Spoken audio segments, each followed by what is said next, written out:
What's going on, Board Wars Nation, and welcome back to the official Board Wars podcast. I'm here, as always, with my awesome co-host, the legendary JD today.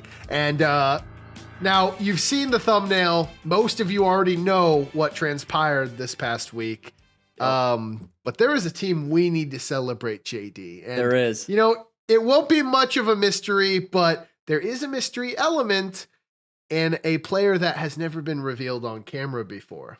You are right. Oh my gosh, yeah. Never to be seen. Wow. Yeah, ridiculous stuff. So we're going to transition to that segment, and you'll see what we mean. Introducing the new Board Wars champions who won the chip by the man we have yet to see his face on the pod. Face reveal for the very first time. The one, the only, the legend, Enigma.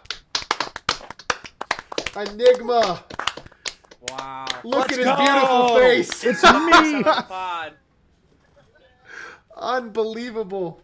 The champion himself, man. Man. What else can we say? I mean, awesome season from the Ruby Raptors, and we're just here to celebrate, kind of reminisce on the season, if you will. And I guess we could start with celebrating this final game that took you all the way and got your name on that cup over there. I mean, it's going to be awesome to award it to you at the ceremony. I mean, it was a team cup. The Raptors, they move as a pack. How do you feel taking home game 5? Yeah, without Straw, we wouldn't even be here. The call out of that saved us from getting 4th place of the little range specification on Pibble, which I guess maybe we'll get to if we're kind of rolling through the game again. But I mean, it feels pretty fantastic to be in this position. I mean, I think we kind of said before at the start of the season, it was like, nah, we won't get there. We're like, and that's fine. This is a learning season, and just kind of building up that belief more and more that we could really get there. And I think especially after, really when we started playoffs, but after I won game 1, like as a team, we were like, oh, okay, like we can get this. So to finally get it, this is awesome. Well, I think it shows how fast a season can change from being one where you're building to being one where you're taking home some serious accolades. I mean, we can go through the game, but I guess, there's not just one perspective we can go through this game from. JD, maybe do you even want to start taking us through this one? You've been silent so far. I would understand if I was basking in the presence of the victor. I have Enigma right here just beating me. I'm 0-2 against him. What can I say in front of him right now? This is not. Yeah. Whoa, are you really? Against me. But I can walk us through the game. Game 5, It was probably one of the most legendary set up to a game. The build-up was insane. Obviously, last season we got into a game 5.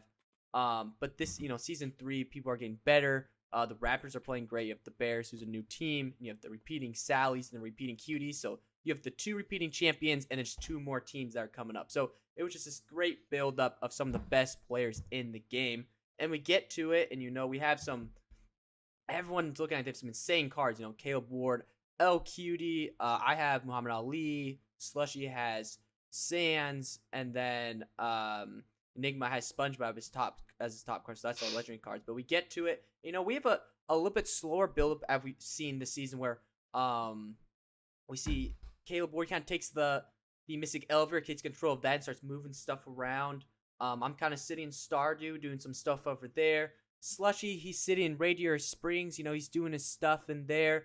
And then you have the Raptors. They're getting some items down there.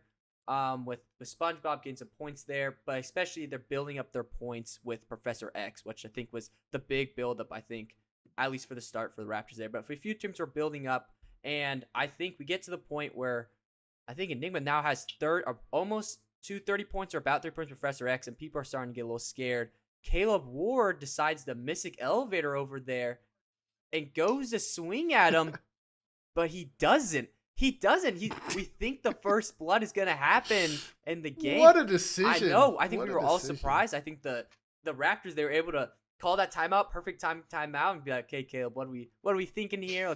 Let's calm down a little bit. Do we want this to be how we start it? They were able to de-escalate the situation. So props on them. I was over on my side. I know if you could see my screen, I was like, yes, go do it. Like I was excited. Like I was like, yes, I need to get that card out of the way. That's a very scary card. We saw it literally last season, actually, in Game 5. Dr. Luke had Professor X, and I had Piccolo with like 900 health, and I was like, if I don't kill Professor X, he's obviously going to take out Piccolo. So I literally had just had to deal with him last year, taking him out. So I knew the potentials he had, but he promised not to use the 30 points in him. We go a few more turns, and I guess I feel like the turning point is where, I guess again the Raptors, you guys pulled the Tesseract. I think that's where, and I think that's where teams started to get really afraid of you guys. You guys have built up really well, but at that point we were like, okay, pause.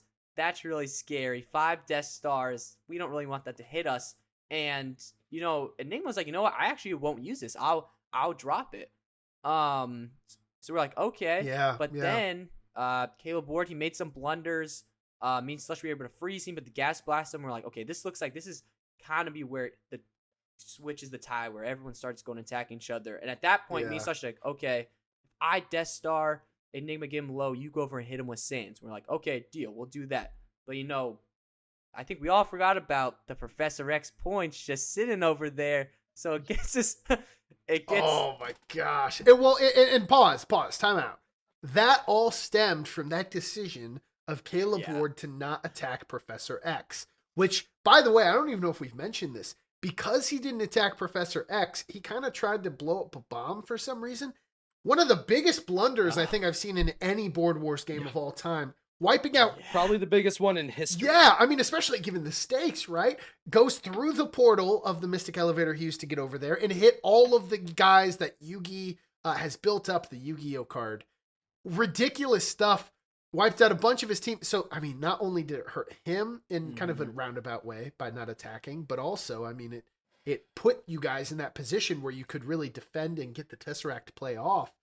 And there was a few... I want to ask you, Enigma, kind of what your strategy was for talking him out of that, or, I don't even remember what you argued, but I also want to first congratulate Straw for a few things. There were like 3 pivotal moments where Straw said something that really affected the game. And that just shows like why it's important to have the pack with you. Right. And that was, one of the moments was literally at the end of the game, which we'll talk about later. He pointed something out very important. But also, I was originally going to chess rules because I thought Caleb had said, I'm going to attack that person. And Straw, very wisely, told me to go look at it. And it wasn't a chess rule. So, I mean, that could have like nuzlocked him into actually going through with that action. So, huge call out. Congrats to Straw. I'm interested to hear maybe what he thought about some of these moments here. But let's start with Enigma. How did the negotiation with Caleb Ward go? So I'm gonna be honest. I don't really remember how I convinced him to not attack me. Oh, I think I promised that if he didn't kill Professor X, then I would use the points to take out Lost Cuties, or something along those lines. Like if he wasn't able to kill him in the one turn. And then I made a deal to re-roll Mushroom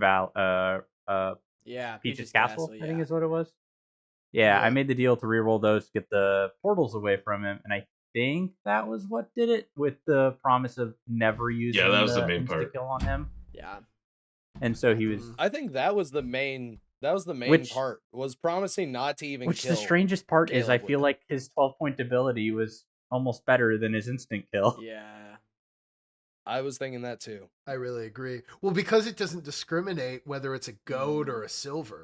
It makes it so valuable if there are goats available you can control. And yeah, I kept making sure to always say, I won't use the insta-kill ability. I never said anything about the control ability, because if I took that off the table, he's kind of useless. Yeah. Yeah, well, and it's interesting because theoretically, if you pick all the people, right, who are going to attack, you can charge the control in like a turn if you pick 3 people. Yeah. Well, is that right? Yeah, and I could have done something even crazier. Insane. If I had buffed LQD and then controlled LQD and moved all of the actions onto LQD and just attacked his own guys, I would have gained a ton of points in one turn. That would have been no.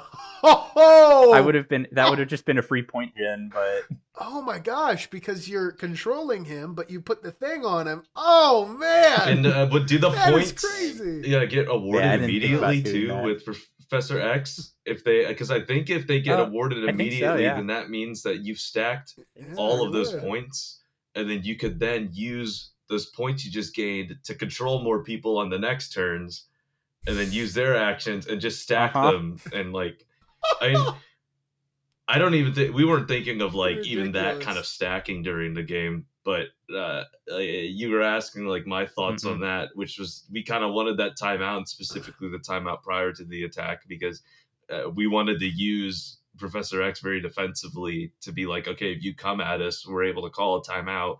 If you're clearly going to attack us, then we could just control your guy before he attacks us, waste his whole turn, and then we have our next turn to figure out what we're going to, deal with you. So the fact that we didn't even have to waste those resources, and he basically made the deal with us to be like, okay, don't use this 30 kill point thing on me and I won't kill you, when we weren't even planning to use it. It was just like, okay, sure. Yeah. Yeah, Well, yeah. that's what it seriously. felt like. It was like you guys were quickly like, no, we're not using the third point. I was like, oh, hang on here. Like, you don't just throw that out the window unless you got something else up your sleeve. So I was like, guys, like, let's come on, let's still hit him. Like, let's still take him out. He's still kind of scary, but you convinced Caleb Ward. Well, and I'm not like 100% on board with that either. I would rather have the option to kill, instant kill, but the guarantee of not using it, while the 12-point mind control almost being a guaranteed kill against someone, like, it was almost worth it in itself. I think the instant kill would have been really nice to have if we would have had to kill like one of the goats or the series cards that are remaining on the board. But because we committed to not killing anyone with that, we had 36 points for 3 mind controls that we could use. And it was awesome. It was insane. It was insane. So you were able to defend that Tesseract play very well, and you got it with the Simpsons, which was huge, which I think resulted in you having, what, 7 Death Stars? it was 6 maybe? 5. It was, It was only 5 because I thought it Homer might have died been before one other person. And Oh, Bart no, had 2 Homer actions. didn't die, because if Homer died, then it would have been everybody wiped out. I think Bart had 2 actions, and we had all of the Simpsons, which would mean that there were 6 total. I'm we pretty had sure. 6. You had that 6 initially. only 3 Oh, initially, only we're 3 talking went about off. going into it, not like Yeah, what exactly. went off. Yeah, Exactly. initially we had 6. Yeah. And I was very careful because I saw that was happening. I was like, okay, this could really affect things. I also didn't realize Iron Giant's significance on JD's team, which is Muhammad Ali. He can obviously deflect damage or absorb and also deal damage on different people. So I knew that he had put that on. Was it still on El Cutie at that time, JD, yeah. I think you put it on. And like, so the order really mattered, because if you bombed El Cutie first, it would have gone back, it would have killed you, and it was like, wow, okay, that's it. And so I mean, if they did kill Muhammad Ali first, which I think they tried, but I overlooked this, I think they did as well, Iron Giant could just absorb a lot of that damage from Muhammad Ali. So am I correct in my assumption that you had missed that? Because then that resulted in It was a crazy Yeah. good defense. We didn't even see it. If I did, I probably would have just used him somewhere See, else. we should have made him like 15 times taller, and then we definitely would have noticed him. But yeah, I mean, it was great, JD. That was awesome. Like, I think one thing that we've tried to do every game is have some defense to oppose the attacks that will come against us. And you really reflected that. And I was like, oh man, this sucks. We could have had so much more out of this. That was an assist the too, assist right? An Assist He's one of my character? favorites. It's Yeah. so helpful to get that that's 200 health, or it's just that little buffer that can save you. And even during that time, you guys had those Death Stars. I don't know if you noticed, but I was kind of just yapping away. I was trying to distract you guys. I was just like, oh, you can throw it here, you throw it here. I was trying to get Slushy to. I was like, these Death Stars, if they play them right, it's gonna change the game completely here. So, Totally.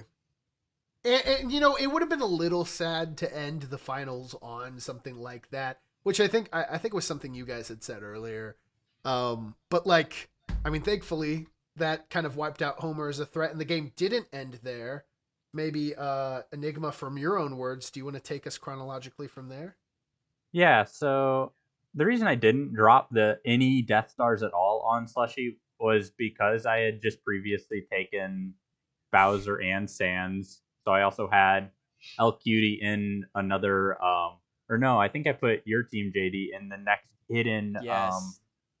Yeah, taking mine. yeah, with like the mega buff, lose That your was turn. a really good play. So you're able to use the invincible shield, but your turn still got consumed.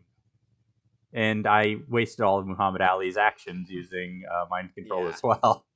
No. Yeah. And then King of Skeletons came out, and that was terrifying. Yeah. The King of the Skeletons Skeletons. is nuts! What a card! What a card, Gus! That was insane. That was insane. I didn't know that the I King thought of it the was Skeletons. one initially. I had I no neither. He's a idea. All meme of card. them.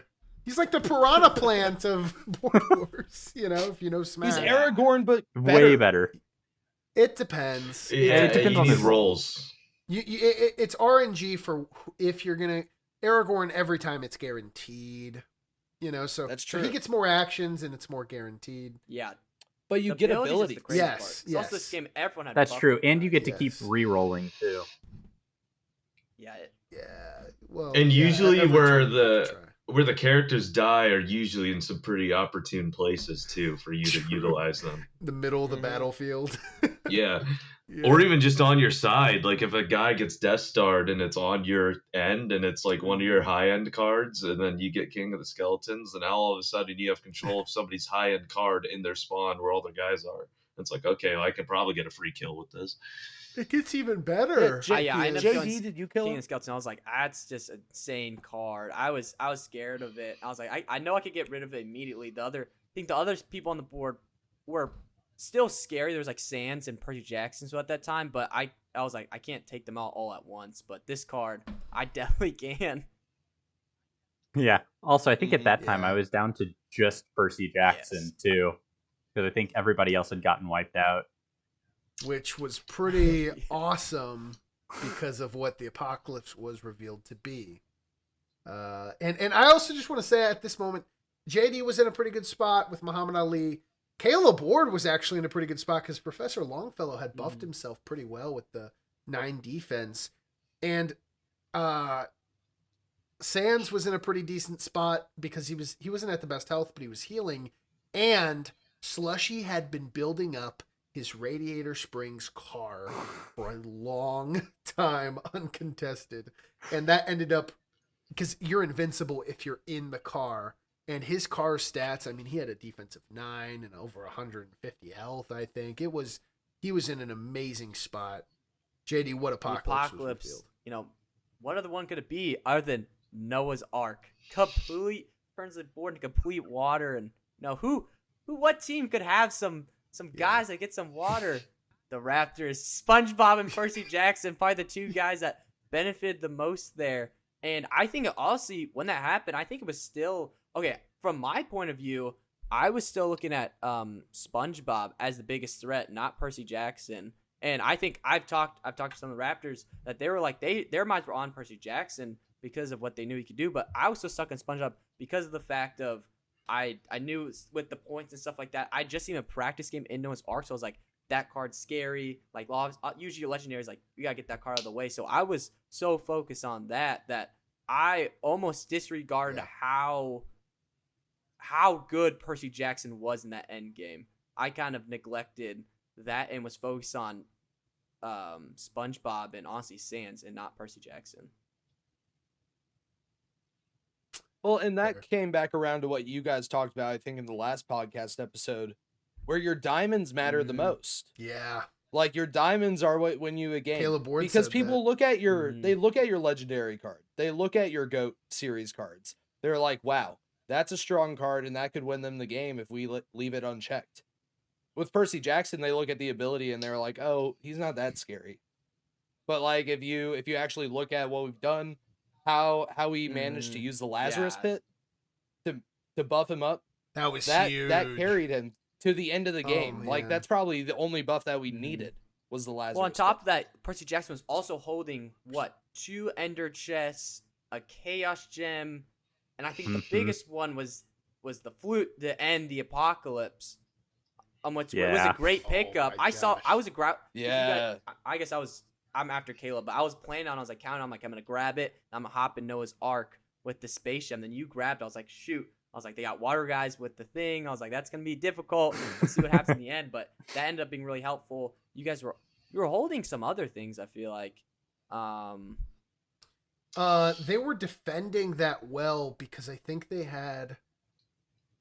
We got the med man. kit Yeah, eventually. We had they had med the kit med and the kit, diamond chest which plate. because once it filled, I mean, they were taking Mhm. damage every time. So that was crucial so that they could wait it out. Really what happened for everyone that wasn't there is it bottlenecked everybody other than Percy Jackson into one spot. And because Sans was invincible, usually in that sense, Sans would lose to Muhammad Ali, who could just dish his damage back to Sans. But because Sans was invincible on the car, it became, could they destroy the Radiator Springs, Holly Shiftwell or whatever her name is, like before Sans just completely bombed the crap out of that one tile where he knew where they were going to be every single time. And I think the first person to go we thought was going to be Caleb, and then he kind of did something. He had like his assist character Pizza Steve, and he had one of the most memed items in the history of Board Wars, Pibble, who kills a random character. And we rolled for Pibble, and I was Gus. heartbroken. Yes. May I say, Yes. I love it. I love it. I was that was the biggest thrill of my life. Was like, where's Pibble? Who's he gonna kill? Who's leaving? It's the end of the season for someone here, Yeah. and I don't even think It did I kill don't one know of if his Pibble guys. is used The that first It killed one of roll, his yeah. guys first too. It killed Mumin Rider. Yeah. Yeah. Oh man, But I don't know love if you'd Pibble. be saying that if something Yeah. didn't twist this narrative. That's true. Well, we almost lost. I think I love the thrill of it. Yeah. And because we lost and we managed to scrape by with a ruling, we like my opinion is different. If I died to Pibble, I would be very upset. But I think that the thrill of it was very exciting. And like it's so random. And it's like, am I gonna lose my character? And Caleb did. Yeah. So did. like He did. First well, roll, and we Moomin thought Rider. Enigma lost his last guy. And Enigma, we were giving that exit interview, and I felt so bad. I was like, I don't even know what to say. I could tell, obviously, you weren't happy either. And pretty much at the end of your exit interview, now Enigma's a man of kind of few words, and part of that isn't just kind of in normal, which by the way is very, very like, to me, attractive, Enigma. You're kind of a nonchalant dreadhead over there. You know what I mean? What? I think. Listen, I got a crush on Enigma. I'm just gonna say it, man. I'm just he's gonna, the mysterious I'm just cat. gonna say it. Pause. I'm just gonna say it. Pause. But like, dude, like, it's nonchalant. It's cool. And also, he was probably really bummed to go out that way. So it's like, he didn't have many words. And Straw, at the end of that, had a very important call out, which I think might be the most influential call out I think I've ever seen a captain or vice captain do. You want to tell us what that was? Yeah, and like to set the context, right as it rolled 6, like all of us were just like, I mean, I can't share the exact words on the podcast for what the there's a little bit of a filter here, but I do remember Caden audibly through his mic. I heard him slam the table, and I was like, oh no. And so we were just sitting there. It took me a bit to even try and look for like, okay, is there any way this wouldn't happen? Because I had kind of accepted with everybody else, and I'm just like, that's the way it rolled, and it sucks. And as Enigma kind of continued his exit interview, I was like, who would I be if not to try and find something? So there's very little to look at other than the item itself. And on the item, it says, roll to kill a random character within range of water. And then I noticed that Mr. Pizza Steve was rolling through water across the doorway, which, as we all should know, that's 2 range. And Mr. Pizza Steve had 1. So got one. I thinking that, maybe this is one of these things where like, oh, well, the nature of the card means it's an adjacent tile or something. I'm like, well, it's probably not going to change anything, but I'm like, as a funny thing, I'll just bring it up. And then so I'm like, yes, this is one last time. Let's just try and go through these rules. And then he ruled in my favor. And I was like, I was not expecting that. And that's when you were like, oh, did you really wait until the end to ask me? I'm like, yes, because I didn't think that this would happen. Well, it's so like within range, and his range was not. I mean, that's just factually incorrect. I'm like, oh my gosh. And to be completely honest with you, if this was like a regular season game, like I don't know, game 13, and it's like it was kind of a bummy game, and it's like okay, whatever, and maybe I'd be like, maybe like maybe I wouldn't rule it the right way because I don't want to go back, right? But I was like, this is the biggest game of all time. I can't be like, no. How would I do that? So, oh my gosh, that was a crazy moment for me, and I think everybody else, because the Raptors went from last 0 to maybe first and hero here, depending on how this goes out. I think what had happened next was, I mean, the war between they were really waiting out in the water with Percy Jackson. They were waiting for their perfect moment. I saw they had the flute, and I knew what their plan was going to be the second they picked that up. I was like, oh, that is nasty. And I was even thinking, like, what are ways Slushy can like defeat it? And there were a couple items that, like, if he would have taken advantage of, maybe he would have had a shot. There was a universal gem. There was they could get you in a weird swapping cycle with the there was a relic. And they could also, at some point there was a Curse of Khonshu, which would turn it into sand. And like there were a few ways that this could have gone. So I was trying to like see, is anybody going to see this? Is anyone going to look? And they were waiting out with their med kit in the ocean, taking damage while Slushy was winning the war by margins against Caleb and JD. JD was the first person out of the game. Caleb was very closely second. But near the end of Caleb's life, Percy Jackson used the ancient flute to end the apocalypse. And JD, at this point, you were out of this game. And I don't know if you had a team you were rooting for. Like, what was going through your mind when you saw that happen? I think, to be honest, I think when it was happening at that point, I was kind of already stuck in there.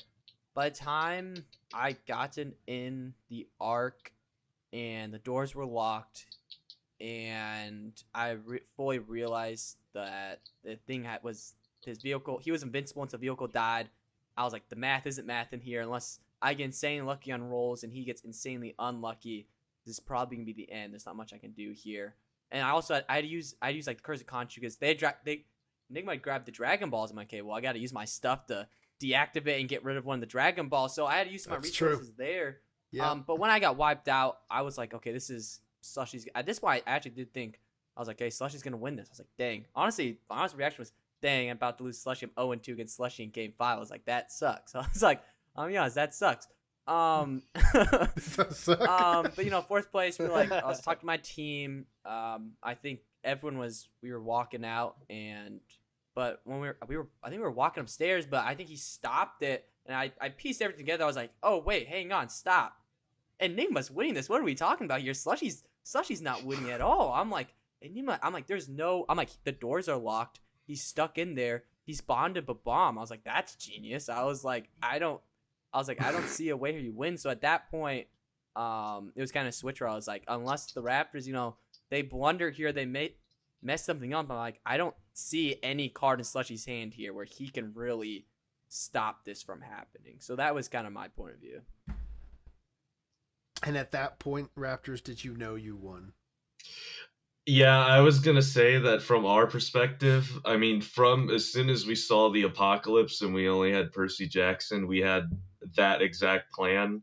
And then just the pieces kept falling together to make it even easier of a plan, like with the flute, like that made it a lot easier to just cancel it so we don't even have to take damage. I'm going to have to say, like, the Curse of Khonshu coming out of play to destroy because it was like you said, like we could go into like this kind of loop of stealing items that are important for us. Well, the Curse of Khonshu just being gone removes one of those options. But then when Sans had used a removal of turn on JD, we were able to use the relic to steal the universal gem, which we could then in turn use the universal gem every turn to disable the relic to stop it from any stealing happening or any disabling happening of any items. And at that point, I was like, we were just like, how do we lose this game from here? It felt almost like checkmate, Checkmate, baby. because Yeah. I was like, our plan kind of just fell into place, and from there we were like, we just need to get guaranteed damage. And I'm gonna have to say I had to be a little bit of a hand of reasoning, because Enigma and Kaden were very nervous about, like, is this it? Is this it? I'm like, guys, this is Yeah. don't jinx it, but I think that you think this is it. You know? Yeah, well, I was very like, Enigma, get ready. Like, let's go, baby, let's go. We're about to win. We're about to win the cup. Like, I was so hyped. But then also, anything can happen in Board Wars. Yeah. It reminded me of wrestling in high school. You can lose at any moment with one bad pen, one bad move, one bad blunder. You can ruin your game, and someone can win and take that cup from you. Which, I wasn't thinking about. I was like, we got 3 big brains here. We got the whole map. The map is the ocean. We own the ocean. Like, we got this. Unless we manage to go in a row or a column that Sans hits by pure luck. Yeah. Like, I think we were good. Terrifying. And even then, we had max defense. Terrifying, We were by going to the way. survive. Yeah. With just even the chance of us accidentally being in the secret Sans hit at the end, terrifying. Like, if that's how it ends, True. Oh my gosh. If he soul read that would be insane. But also, Percy Jackson was at so much health. It wouldn't have been enough. It was You gotta get so hard. unlucky on the rolls. You guys built up so it well. would have been a Raptors way to lose if that Yeah, happened. true. Like, I do want to we would have failed water rolls with Percy Jackson. Yeah. somehow. I do want to hear Xavier / Enigma's view for the end. Right. Yeah, so at the end there, we had planned out a bunch of different alternate ways we could finish out the game for sure. Like, we had coins, so we could have gone for the toy that I bought with my own money for the insta-kill on Sans. That was all reliant on JD and Caleb taking out the Slushy Mobile, which, after Caden got the Slushy Mobile down to 2 HP, I was like, well, that sucked. Because if you'd taken it out, one bomb would have just ended the game right there. But Yeah. yeah, having For those sure. alternate strats and Straw over there in the corner helping out and making sure I didn't do anything silly. Yeah, I was gonna say that, Enigma. We had backup plans. Like, we didn't have one method of winning. With that snowball effect, we were able to grasp at like 3 different ways, even more maybe, that we could try and go about winning. We tried to do the Dragon Balls, and that didn't work. We had enough coins that we could still buy the toy, because we still had 15 left over. My coins, and by then the we way. just took them from JD. All my hard work, What- all game. Yeah. That was Hey, That was they were messed in the up. bottom of the supposed to ocean. be my Dragon Ball play. That was not supposed to help me win. It never happened. No. I just Thanks thought. for working Welcome. so Yeah. hard. Good job growing plants. Working I in just the think it's so fields. crazy that our attempt at a Dragon Ball play feels like a filler arc compared Yeah, to it everything was. else. Yeah. Because in the yeah. moment it felt crazy. Yeah. Well, it's crazy how in-depth that game was. I mean, we saw 4 masters of their craft going at it for the biggest game ever. I mean, it was, man, I'm sure we're going to do a tier list later in this episode of, revisiting our playoff game tier list. But, or maybe next week. We'll see. But, man, I'm trying to think, because that game was long. It was actually longer than playoff game 5 of the year Really? before that. It does not feel like that at all. Not at all. Not even a little bit. Mhm. Well, it was so action-packed the whole time. And in, if you go back and watch last year's playoff game 5, I think John Avila was the GM, and we love John, but he had no experience. So the stream was like wonky angle. You can't see the whole board. Like, John is over here like out of it, and it was just kind of whatever, and there was so much arguing about Oh, rules, and yeah. Oh, I'm so glad we've evolved to where the GM is a thing that just exists now. But it I don't know, it was one of the best games I think I've ever seen Enigma, and like, man, you raised like so many rankings I think in the all-time list, which is another thing JD and I think are going to talk about later. So I mean, I don't know, Enigma, we're with, I mean, probably two of the top 5 players of all time in this call here. You and JD. What is it like maybe to be in that elite territory now, and I mean to win the Legacy Cup? I mean, you're at a point now where you've pretty much seen and done it all. It feels really good. I hope everybody forgets about game 2 of the playoff. I do. That didn't happen. But yeah, it feels great being inclined to. considered like one of the I guess quote unquote legends of board wars. Like being able to 100%, stand yeah. up with other big names is a lot of fun. Yeah, it's awesome. I mean, Caden Straw, what do you think about Enigma's legacy after this one? And I don't know, what the Raptors' legacy as a whole.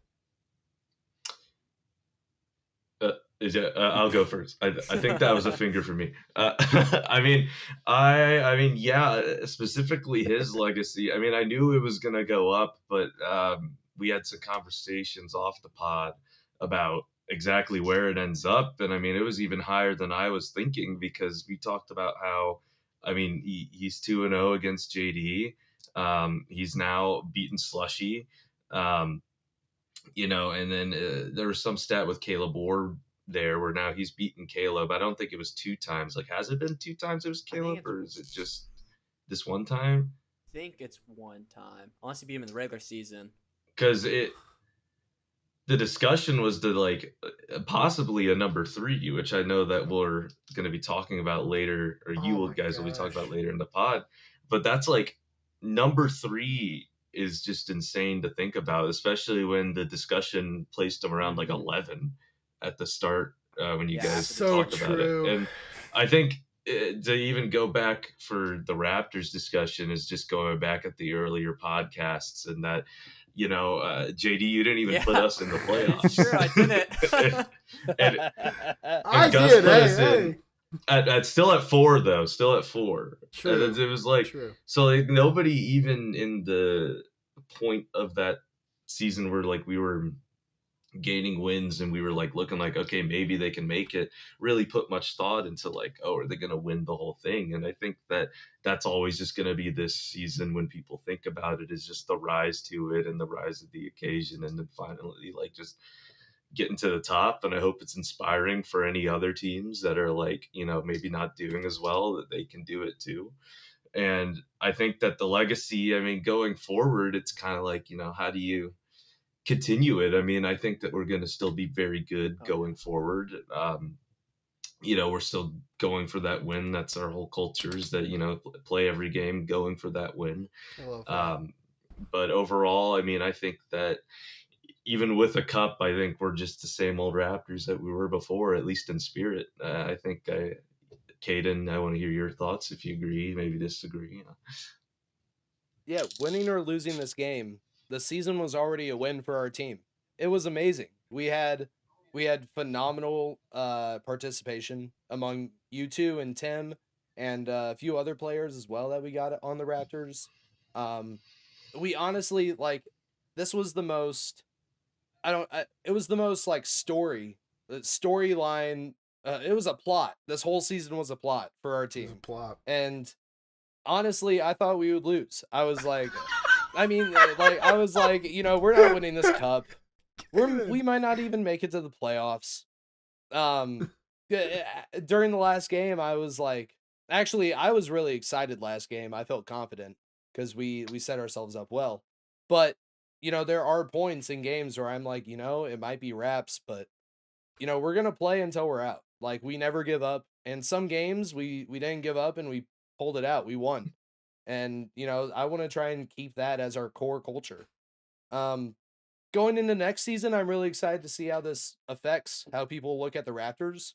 It changed how people look at the Sallies. It changed how people look at the Cuties. I'm excited to see how it changes how people look at the Raptors. And I think we've already talked about trying to adapt some of our game style to that, trying to play around being the one in vision rather than being someone who's behind the scenes. We've talked about it before on the podcast where, that affects how you should play and how like your success going probably more into the playoffs than the regular season because playoff games matter more.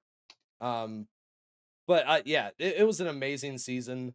Um, we talk a lot about the emotional side of it because it was fantastic. Like we couldn't have written a better script for our team. It was amazing. Um, just skill wise, it was so much fun. It was so much fun getting better. With every game, finding those building blocks and kind of learning our pacing of the game, kind of learning where to play patient and then where to strike our hardest that we can. Yeah. And trying to find the calculable moments that we should be doing that in a game. And whether that's based on politics on the board, whether that's based on stats and health and how people are currently in their stage in the game, we want to try and take advantage where we can because that's how we're going to win games. And sometimes if taking that advantage too early would mean that we're going to get struck down, I don't want to take it just yet. I want to build that up so that hits even bigger.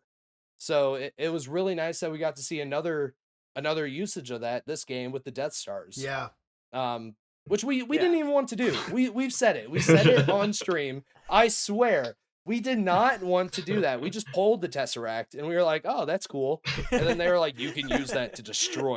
We gotta kill you And now. I was like, all right, holy cow. And then everyone started getting aggressive and we're like, if they're gonna hit us hard because of this, we gotta use it. Otherwise we won't have a second chance to do this. So capitalizing on that started kind of the snowball effect that allowed people to look at, I guess they looked at our team and they looked at SpongeBob. While little did they know that we had Percy Jackson, who was a semi-goat in our pocket. Yeah. And throughout the whole game, we were building up Percy Jackson, putting water across the board to teleport to him. Yeah. Overall, Raptors season, amazing. It was phenomenal. Like I said at the end of the game, I couldn't ask for a better season as a captain. This is probably the pinnacle 100%. of Board Wars for me. Unless I have a better season. I don't think I will. Even if I win. Even if we win another season. You gotta believe. This season was the biggest comeback. 100%. But I mean, 100%. now I'm looking to uphold kind of that legacy and trying to keep the Raptors at one of those top positions if we can, and not try and prevent a fall off by training up some of these guys in the offseason and getting ready for season 4. Couldn't have said it better myself, Katie. It has been awesome to see you guys make this comeback. I'm so excited to continue to celebrate the Raptors all offseason long. And, here's some more of your guys' thoughts at the ceremony. Maybe we'll have you guys on some offseason episodes of the pod, actually, to, give your takes on some offseason news and whatnot is going to occur then. But, we're happy to go to our next segment here. Thank you guys so much for coming on. But, and I know this is kind of putting you on the spot, Enigma, but I think as the man who got it done for the team, you get the final word or phrase that is going to make us think of the Raptors all off season. No pressure. It's all about the community, man. The Ruby Raptors got that pack. I love it. You heard it here. Go Pack, go.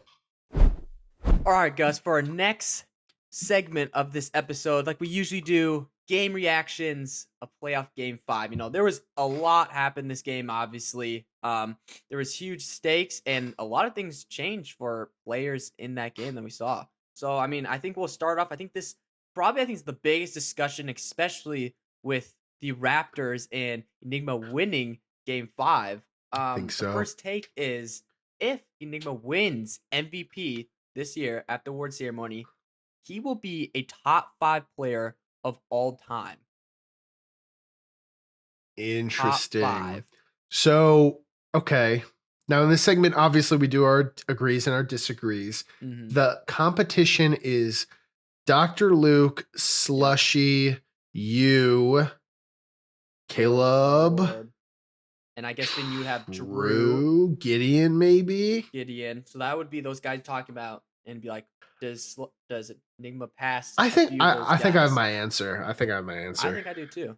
Okay, 3, 2, 1. Yeah, no. I think Enigma definitely does. I mean, not only does he have a legacy cup, he has an MVP. I think you could legitimately make an argument that because Caleb Ward's at 5 wins, right? Yeah, 5 wins. He's at 5. I'm at 5. Even though he's got more wins in total than Enigma, I think you can make an argument Enigma's superior to Caleb Ward. I actually, it's so close. I think when we compare the two, I mean, even if you compare him and me, this is now his second season. I'm Yeah. now at 3. You don't have a my championship. I don't have a championship. And first season, I was 0-3. First season, he won a game. And then this season, if I'm not mistaken, he's 3-2. Yeah, right? 3-2 this year, 1 3 and 2, which was the same. 1-1 which was last the year. same record I was when I won MVP. That season. Obviously, I this season I won 2 more games, so a little addition. But his trajectory, first of all, is already insane. Yeah. But I mean, I think there is an argument where he passes Caleb. Caleb does have a playoff win. They both have. He has each have a playoff longevity. win. He also, I mean, Caleb Ward, it's interesting between those two also. Caleb Ward has the most damage in a season, and Enigma has the most damage in a game. Kills. And kills in a game. But I mean, that's Yeah, so they're both holding different things. Caleb's been a little bit longer. He's now a captain now. But I mean, and then he's won the games, and I think maybe we'll talk about Caleb Ward later. But I mean, he's won it at the biggest stakes. He won in Game 5. That's one of the most other than Slushy and Dr. Luke to close it out for their team. And those are we have Luke and Slushy as their number 1 and 2. Man, unless he talks, and Enigma was just the other guy to close it out. Well, and I understand also Slushy has 5. There's an argument I think Enigma is 2. Here's the thing. Slushy has 5 wins, Enigma has 4. They both have a chip. Obviously, Slushy has the O-Poi and the D-Poi, which is insane. Mm-hmm. Enigma has the MVP, which I think we would agree is less. Yeah. But Enigma did beat Slushy head-to-head in the championship. I mean, he also beat, like, this top 5 of all time. 3 of them, I think, were in. 3 of them he beat. Yeah, seriously. No, I think he's up there. I don't think he's past Slushy yet. I think Slushy with his 2 wins last season in the playoffs, that kind of cemented him as the number 2. I would pick Slushy, but it's a conversation. It's not ridiculous. Yes. It's not ridiculous. I think it's a conversation for without the awards right now, he's top 5. If you add in the MVP, and that's assuming he wins MVP, and then that's assuming Caleb, because we also talk, if we're assuming Caleb Ward might win an award, I might win an award, so that Slushy might win an award. That changes. It's possible, so we're assuming he wins MVP. But I think no matter what even happens in the award ceremony, top 5 with the MVP and determining what other people get, he could be even higher later in the summer when we get back on the pod to talk about our top 15, top 20 legacy talks. Yeah, that's going to be exciting. I'm really pumped for that. I really am. What's the next reaction, JD? The next one, also around Enigma, but more about his team. The Ruby Raptors in Season 3 are the most dominant team in Board Wars history. Keyword dominant. Dominant. What is the time frame we're talking about? Because if I'm talking the entire season. So right. Okay. Not just a span of 7 games, and that can be discussed differently, but I'm talking about the season as a whole. Season 3 Ruby Raptors compared to any other season team. Which was the most dominant that year? I think I have my answer, JD. I think I do too. 3, 2, 1. Okay. I think so. I think it's close. I think the one team that beats them out is the Season 1 Los Cuties. You're going the Cuties argument. I'm going the Cuties. That's interesting. I was thinking it was between the Sallies and the Raptors. The Sallies are real, but I think the fact that the Cuties are the only team to end the playoffs before Game 5 proves their dominance. They came into the season, they were the number 1 seed, already dominant the regular season, they come into the playoffs and end it in 4 pretty easily. It wasn't really close. I think you could argue maybe the Raptors at the end of the season were more dominant, but a season as a whole, the Cuties were number one coming into the season. With the number pick of Caleb Ward, we thought they were going to be the best with Dr. Luke. They were in the season, they were the best, and then when we got to the playoffs, they were still the best. There was not a question of doubt who the best team was. That is an interesting argument there, JD. And you know what? I think a lot of statistics support what you're saying. Not only did they win it in 4, but I'm just checking. That team had the highest, or I guess technically the lowest, APF out of any team in history. Wow. And that is a 2.1 as a team. Wow, 2.1. 2.1 APF. Absolutely ridiculous. Now, if you're going if we're kind of looking at the accumulation, I think there's a lot of nuance that could shift the conversation, obviously. You could make the argument that, recency is stronger and whatnot. Yes. But, I got to say, JD, you made that point, and I think you might change my mind here because, so the Salamanders, they went 6-11 season 2, right? Okay. And that roughs out to, I'm going to do some math. I don't know off the top of my head. Let's see. 6 divided by 11. That's 55%, right? The Sallies, or the Raptors, rather, this season were 7-13, which rounds out to around 54%. The Cuties in season 1 round out to they were 6-8, which is a 75% win rate. That is insane. I also want to point out that they won 2 awards. They were nominated for a lot. The Raptors. I think if we're going the full season, I think the Raptors are also hurt because they didn't get to the hotter. They took a second to get hot, right? I think if we're talking like what is the most impressive stretch in history, I think, especially if we're talking about short period of time, that is the Raptors. But I think if you're saying whole season, I agree, JD. I agree. Okay. JD wins. But JD wins. I changed Gus's mind. All right. Okay, well, now that we agree on that one, I guess we move to our third one. I was writing these, this one's a little personal, but you got to talk about all players in the game. The third one is JD, myself, Captain of the Bears, is a playoff choker. JD's a playoff choker. Playoff choker. I feel like we'll just say it and then we can set the scene for why or why not and why this has been brought up. Okay. I got mine. 3, 2, 1. Absolutely not. JD is a 50% playoff win ratio. What is that question? I think where the discussion comes in is where it's the game 5 where it matters most, and I mean that's where I'm 0-2. So I think maybe there's an argument, but the fact that the playoffs I've played in, I've won at least one game. Yeah. Or I've won a game. I don't think you can hold someone's standard to you have to win 2 games for you not to be. We start throwing out the playoff choker, and people are trying to use that willy nilly now. I see what we're doing here. Yeah. So no, think, absolutely not. Yeah. Maybe if it was game 5, I've fallen short, and I also do think playoff choker. It is a game of 4 people, so I think you start to get that term when it's you've lost 3 or 4 in a row. I think 2 is still not. Let me say this: I struggle to throw that term around at all. Yeah. Because the playoffs, especially now, playoffs are such a small sample size. And with as the league gets bigger, less and less people are going to make the cup. Less and less people are going to make the playoffs.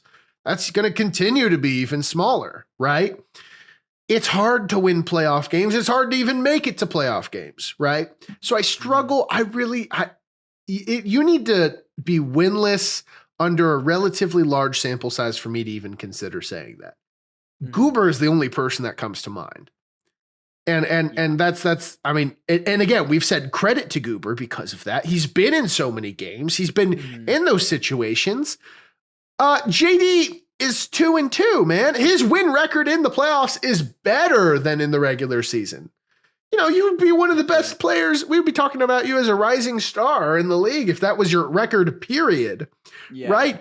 And I get the game 5 thing, but I think the thing that is important about JD is every time, aside from season 1, he didn't get a playoff game.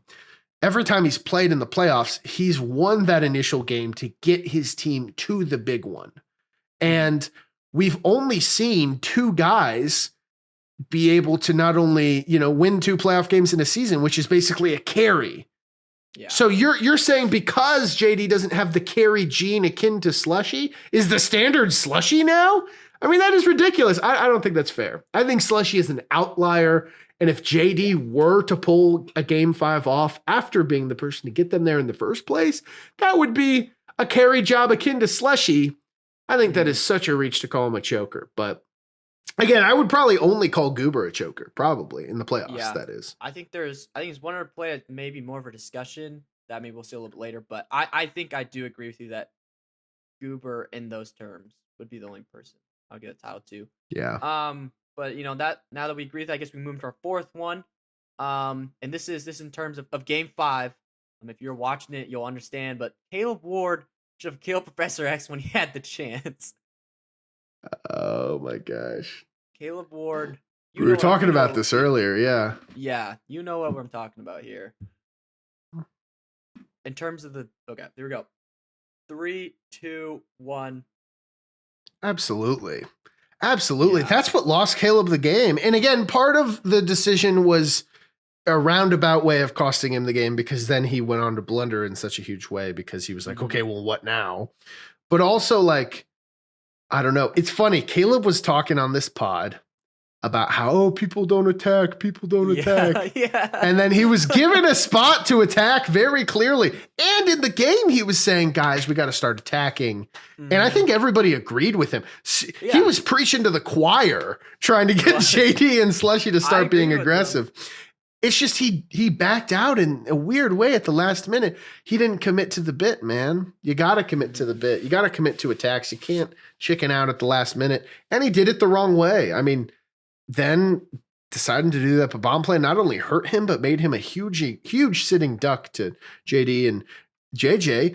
Whereas if he didn't do that, right, he could have leveraged a peace treaty. He could say, let's all get this guy out. Let's all finish him off. And then we'll take a second and have like a end game that we all want to have. I mean, I really think offense can be leveraged the same way that defense gets leveraged right now. And when people start to realize that, I think the offensive meta is going to get a lot higher, which I think we all to some extent want to see, because who wants to see an 8-hour finals game? Not necessarily me. It was a good game to watch, though. But it was a good game. But yeah, I agree with you. I think Caleb, he was inoffensive. He had to miss the elevator with all those actions. He was in the position where he kind of could have started controlling the board and gotten other people to start doing stuff. Where how Slushy attempted to go over and take out the Raptors, but he tried to do it on his own and then just backfired. Yeah, a lot. It did. So I think we can all agree on that one. The next one, moving on to a different player in that game. Game 5 of the playoffs hurt Slushy's legacy.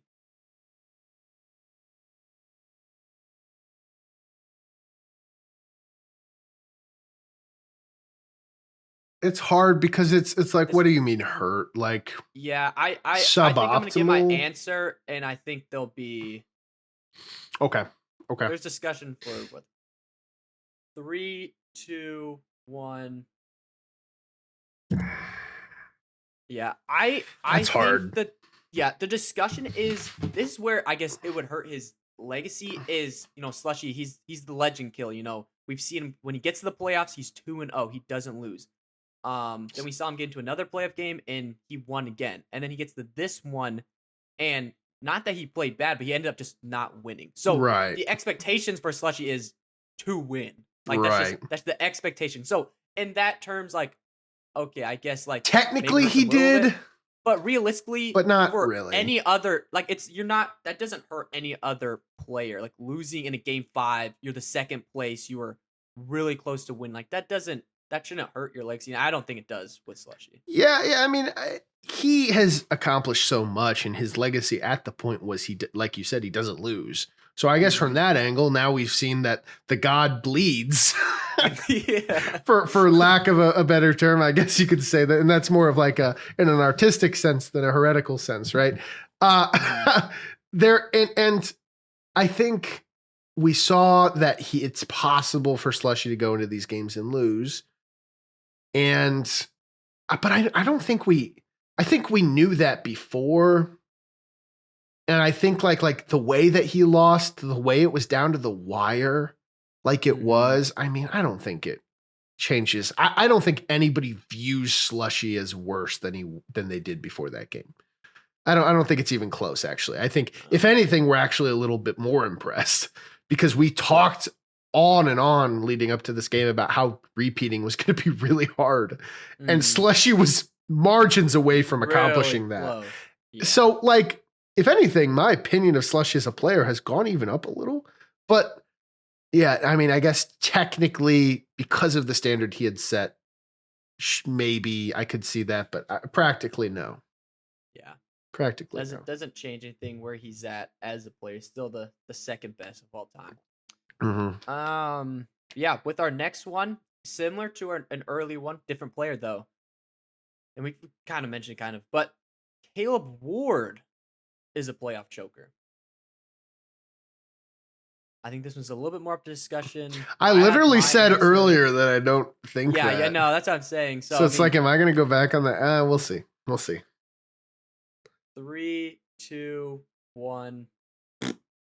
I don't think so. Again, okay, so Caleb Ward has had a larger sample size, right? Mm-hmm. He's played... How many playoff games has he played? 4 now. He played 2 seasons. Oh no, he's played 5. 1 season 1, 2 and 2 season 3. But 5. So he's 1-4. He's 1-4. He's won. The game he won was game 4 this season. That's below average. It's below average. I don't think it's playoff choke. I think it's close. I think like if we're just looking at like game 5, it was he had some bigger blunders, but I think as a whole, the fact that he won game 4 is like, okay, he can still win games. Like that game was on him to win. Like that was his game to win. If you're to lose that game, then that's when those conversations come up. But the fact that, it's his game to win and he still wins it in a very easy fashion. Like he dominated. It's very easy for him. Yeah. I don't think he's a playoff joker. I think he's had some rough losses, but and how many of those games were like winnable? Like, I mean, okay. The one he played season 1 was a game 3 and they had won game 1. That's really tough. Mm-hmm. The season 2, I mean, he played game 1, which was, possible. Mm-hmm. And he played, I guess, he played game. What else did he play season 2? Season 2, he played game 1, and I think then he played game 3, and they still hadn't won a game yet. Yeah. So it was a easier.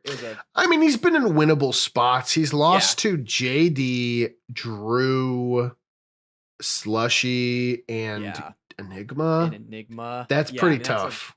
Yeah. They were definitely.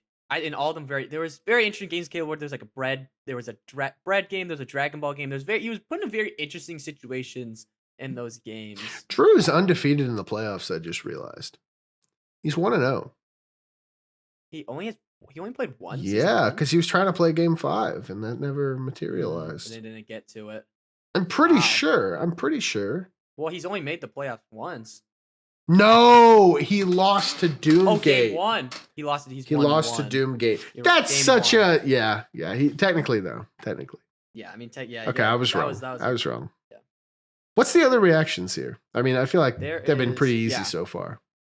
There are two more. The second to last one, Pibble should be a one-time use. You should only be able to use Pibble one time. You use them and the item goes away. I mean, okay. I got it. All right. 3, 2, 1. No, I don't think so. the fact that we saw that in the end game of playoff game 5, and he was able to use it multiple times, use a second time to take out potentially the Raptors out of the season. I don't want to see a team get out that like obviously boards, there's randomness to it and there's luck. That okay. Let's multiple times. I know there's feelings, right? Let's look at the facts, okay? I know you're emotional about this, JD. I mean, I didn't even get hit by it. It didn't even hurt. Let's look. Honestly, it did. But like, let's view Pibble from like an objective standpoint. Pibble is really hard to use for a few reasons. The first reason Pibble is hard to use is because it is water within range. Mm-hmm. There are 2 scenarios in the entire game where you can use water with one range, right? Mm-hmm. And because of that, I think we would say that it's fairly unlikely that that would actually happen, because that's 2 tiles out of like 100, right? That's a 2% chance. There's a game where a player with one range could use Pibble. How many players in Board Wars Season 3 have one range? Do you know? I know. No clue. I just looked it up. 212. So over 50% of the characters just can't use Pibble again, Pibble. like 98% of games. That's one factor. Not only do you need to get Pibble on a character that can actually use it, you have to get water in a position, right? Mm-hmm. Everybody, and the way that items work, everybody's going to see you have Pibble. Maybe, you can find a way to sneak by. Maybe you can, but everyone's going to see you can do it. Now, let's say you do get Pibble off. What are the scenarios that using Pibble is actually a wise idea? For somebody to make chaos, for somebody where they're in a bad enough position to where making chaos is really the only thing they can do. But at that point, your game has to be pretty lost, or any game where you're pretty much out of it. Yeah. But that's still a very niche. Well, I don't know if anyone's going to do that. I don't know if anybody with a chance to win is going to want to introduce that chaos. And here's the thing. There are so many ways to counter items actually being used. I mean, there are so many ways to change tiles. You could just get rid of the water. You could just kill them. I mean, everybody on the board, and assuming that you're the only player that is looking to cause that chaos, everybody is going to be against you on this. It is a bad idea. I think the actual ways that you can even use Pibble right now are very slim. I think they're very few and far between. And because of that, if a guy is able to get Pibble off once, what are the odds he's going to be able to get it off again, right? That is my philosophy. And like you could say, well, this past game, technically he shouldn't have even got it off one time. Technically the Mumin Rider was a fluke, really. And again, it killed only his own guy. So I don't know. I understand the prospects of it is high, and when the odds are low, but then even if the odds are low, people are like, oh, well, same thing with Boxman. Boxman, I would agree it needs a nerf, but I would argue it's more of a rework in the sense that I think Boxman should have to survive one rotation. That way people can react to it. Pibble doesn't have that problem because people can. I don't think it's unbalanced from an objective standpoint. I agree. I don't think it's unbalanced. I don't like the fact that just you have an item, just a random person dies on the board. Me personally just don't like that. As a player, that's ignoring the facts, JD. That's ignoring the facts. But it's my personal opinion. I don't want. It's not just if you have an item, people die. It's if you use an action next within range of water. Like we've gone through it. It's unlikely. It's unlikely. But then when it does happen, it's just like I'd rather see a clean game. I don't want to see some random legend get taken off the board. Then kill the guy who picks up Pibble. Like playoff game, if he had range 2, it's a smoking gun. The Raptors don't win. Like that's that's wild. Slushy wins. Enigma doesn't game win. He has a range of 2. Oh, if he has a range of 2? Yeah. If he has a range of 2, we're looking at this completely different. Like that thing changes Board Wars history. You could say if, ands, or buts, right? If I was a goose, I'd be pooping gold eggs. Dude, all right? Like we can play the if game all day, man. It's just the stats are low. And when deciding in a game of like chance and strategy what to buff and nerf, you got to look at the probabilities. You got to see if it's fair. And I think it is. So I'm waiting for the day when someone make some stupid combination. And It'll happen. It's gonna it'll be awesome. But the thing is, again, even they're not happening to me. Yeah, for real. The ceiling even that you can get with a Pibble play is so luck based because it's fully random. Yeah, I mean, you can spawn. There's definitely like you can make like if you can find a way to like Reinhardt your whole team, maybe. Yeah. But then still, it still invincibility picks star. the invincible people. Like your odds aren't going up that you'll actually kill the person you're trying to kill. Yeah. If you have Tim Duncan, would you be able to choose the dice? Ooh. Like if you had Tim Duncan, he grabs Pibble, go to Minecraft, make it, and he just gets to. I think so. Oh my gosh. You like just that's choose the outcome of any dice you roll except for when attacking. I think so.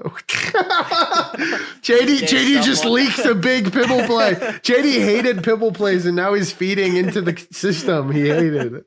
Well, that's amusing in my head. I'm like, yeah, that's what that's true. That's the reason. But I mean, that's also a play you can make. So I mean, that's less random. That's more. That's awesome, I think. Something thought of. So Pibble only in Board Wars is Pibble and Tim Duncan a broken combo. Only in our game. Tim Duncan has so many different combos. I love that Tim is Duncan. Great, but I think now that I think Pibble, objectively, maybe he's not bad for a game. Me personally, I just dislike it. I never want to lose the Pibble. I will be very mad. Says the box man guy. All right. Yeah, You're one to talk. All right. We'll move on to our last one. The last take is Noah's Ark is the best apocalypse in the game. Ooh, from like a design perspective or like an aura perspective, or maybe both. Maybe both. I think just overall, like, how it looks, how much it creates an end game, like what you think of them. Dude, I got my answer. Yeah. Okay. 3, 2, 1. Whoa, you're like the Nice. biggest Ark enjoyer I think I know. No, I love the Ark. I think I have it number 2. At my number 1, and it's for like, I feel like sometimes a little bit of reason is Cthulhu. I feel like when I think of Board Wars, it's just the iconic. It's just the iconic apocalypse. It's easy to understand. It makes sense. You can kind of manipulate it, which I think is cool. You can move people around. My gripe with Cthulhu is it's too slow. I like how the Ark water spreads. That's enjoyable and it's fast. Yeah, it's more of a rush. Cthulhu you can manage so easily that I think it's just a little bit less cool. Yeah, but I kind of We're splitting hairs here. Yeah, and I enjoyed that. I think like I love Noah's Ark because it kind of just like it pushes you in super fast, but at the same time, I kind of feel like it goes a little bit too fast. Like I do like an end game where it's fascinating, but at the same time you're still playing Board Wars. There's just an extra element you have to watch out for, which is kind of Cthulhu. It's stomping tiles at a time, and you can also move people around, which we see a lot more recently, where that kind of ends it faster. Noah's Ark's a little bit quicker, bottlenecks you, which creates insane endgames. I feel like when we have a Noah's Ark apocalypse, it's awesome endgames, which I'm not disagreeing. I think they're some of the best ones. So I think those are like the number 2. I personally would just put Cthulhu above it, just for like it just feels like Board Wars to me. Was that our last reaction? That was our last one. Let's go into this next segment real quick. Yeah. Because the amount of tools that we are working on this offseason are going to improve our game in so many ways. And you're going to hear a lot of things announced at the ceremony or showcased in more official capacities. And I think there also are some news that we want to wait to announce at the ceremony because it's such a big deal, right? Mm-hmm. So I'll say this. I don't know how much on here we've talked about the tools that Straw is developing But we are going to make accessible a lot of tools. I'm just going to say that. There's going to be a lot of tools that are going to be accessible to the public. And it is going to improve so many aspects of our game right now that just take more time. There are a few things we're trying to do this off season that is done with the goal of making Board Wars less long, just to be honest with you. And that is one of them. I think that's going to improve the end games, and it's going to expand the horizon of what apocalypses are even capable of, right? Mm-hmm. Another thing I just kind of want everybody to know is that, we're going to be developing a rule book this off season. I think that's another thing I can announce now. Like an actual rule book with key terms and all the other buzzwords that people like to talk about. It's going to be awesome. Well, it's going to be awesome. Also just for people to understand the game and get more consistent rulings, because right now me being the GM for the league is awesome because the rulings are consistent, but we should be able to extend that to practice games and just cut out all confusion when it comes to how the game operates. Right. Another thing is going to be this is going to be the main thing that I'm talking about right now, JD, is the Board Wars Academy. If you are watching this video and you really want to get some experience for this upcoming season in Board Wars, or if you've got some players that you're trying to plug in, you got some friends you're trying to get trained up in Board Wars, please click the link in the description box down below and register yourself for the Board Wars Academy. It's going to be awesome. It's going to be a great time.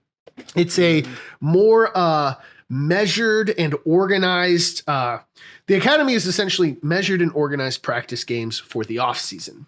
We're not going to be tracking stats, obviously. We are going to be tracking, however, who wins. And this offseason, the rookies that are, I guess you could call them prospects because they haven't joined the league in an official manner yet. They haven't been drafted yet. The prospects for this upcoming year are going to be able to use the Academy not only to get better, but to increase their draft stock and garner hype for their upcoming rookie season. So, JD, us on the podcast, we're going to go through, we're going to do mock drafts. We're going to go through like power rankings. Like we're going to do I'm excited. It's going to be an awesome off season. We're going to get to see these prospects develop before our eyes. And one thing that I don't think a lot of people know about, this was since season 1. Every time there is a draft, I have given players a out of 5-star rating. Yeah. I don't know how public that is ever. I don't think so. I don't think that was ever public. But it will be in the future. And you and I can go back and we can look at the history of the ratings and we can see if they're correct. So I'm going to make a more official document that we can view together. And that'll be a good time too. I'm going to write that down. I mean, that's a great. That's going to be, I'm really excited. The fact that, it's practice games, but I guess maybe a little bit more glorified practice game. Usually practice game, you win, but no one else hears about it. But with the podcast, now it's not going to count towards like the actual league or like your legacy or anything like that. But if you win a game, your name will be mentioned on the podcast. You'll be like, oh, you beat Mr. Java, and we'll say that on the pod. So we'll be talking about it. So that's gonna be a lot of fun, especially if it's kind of like the combine is a little bit more out there to the public. I think that will be enjoyable for the rest of the league. You know what 100%. The other teams are, how much they're working on their craft. 100%, JD. And it'll be really cool to explore these off-season things together. Again, if you or anybody is interested, there is a link down in the description box below for you yourself to register or for you to register any of your friends that you're trying to get in the league or any prospects or rookies that you've got on your team. So that's a huge thing I want to announce. And the other thing I really want to encourage you guys to do before JD and I kind of, log off for the day is I want to encourage all of you guys to vote and sign up for the award ceremony. So here's the deal. If you're watching this right now, we are trying to get everybody in the league all together in one place at the award ceremony, which also for the first time in the history of Board Wars will be streamed. Now, it is streamed to record it, and B, so that honestly, if you're up for an award, if you're nominated for an award, which you can click on the link to see if your name is nominated for an award, you can send it to your parents. You could be like, "Hey guys, watch the stream and watch me win an award." Like your parents might be interested, your friends who aren't in the league might be interested, but we want to try to get all of you here in person for the award ceremony. Click the link in the description box down below to not only register for the event, but to vote for the awards coming up. JD, I think we've said we want to reserve our opinions and keep them to ourselves here. Is that correct? I think we do. I think so. I think that's what we agreed on. I think we do. I think we are going to go over the award nominees in a more official manner. I think probably next week. But I mean, for now, these are the people you can vote on. You could wait a week until the next episode comes out to hear maybe the argument for all the different people. Mm-hmm. Think that's fair? I think that'd be. I would maybe look at it and have your own opinion. Then maybe on the pod, just if you're watching the pod, it would be maybe helpful if it's pretty close for some of these players. I mean, these awards they're gonna be close. There were so many great players this season, and so many deserving people, but only one person is gonna win each award. So it's gonna come down to it. But yeah, I would just say for the award ceremony, I think a lot of people who are watching this, I'm gonna assume you guys are going. But even trying to get everyone on your team, reaching out to everybody, not just your captain if you're just a player, reaching out to everyone, because this is the biggest get together for Board's community as of now, and it's also it's so fun. Like you get everyone there. You throw a suit if you want to. You get official. You get to actually see maybe team members that you haven't actually seen in person, other teams that you've played with. You get to talk about the season. Your captain's up there giving speeches. People win awards, give speeches. So it's just a great time. I'd recommend. I think I want everyone in the league to be there because I want to see everyone. Wear as nice as clothes as you have and come and show up. And there's going to be food, there's going to be awards, there's going to be community. And in case this was a question, prospects are welcome.